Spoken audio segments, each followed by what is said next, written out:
Scriptures in a nutshell. Hello, welcome back to Scriptures in a Nutshell. I'm your host, Elder Cheney, and today we are coming to town with Jesus Christ in the series finale. But a bit of backstory. Jesus Christ, the great Jehovah, under the direction of his Father, he created the world.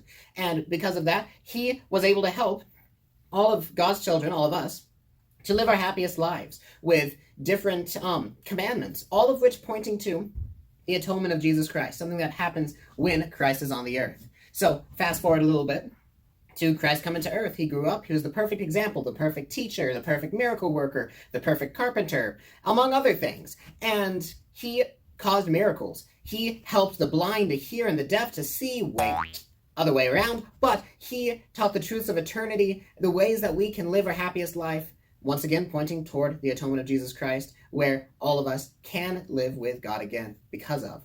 And people had the opportunity to either grow closer to Christ or further away from Christ, mostly through the miracles and through the stuff that he taught them. And when enough people decided that, God wasn't for them, they started conspiring against Christ, trying to kill him.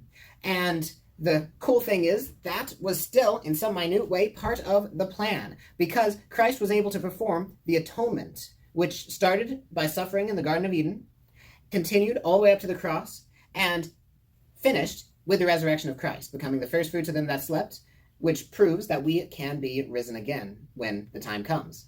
And after all this truth is shared, Christ says, hey, there are other sheep that I have that are not of this fold, not in Jerusalem, and I have to go and greet them. I have to go and teach them.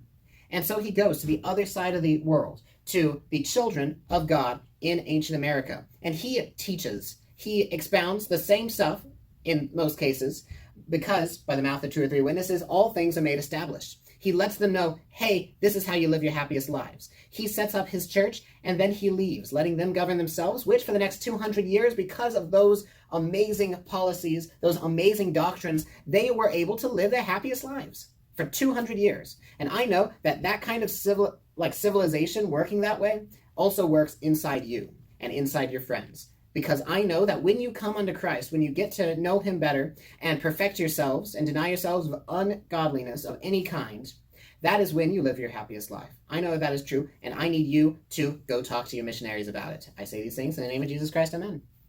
Scriptures in a nutshell.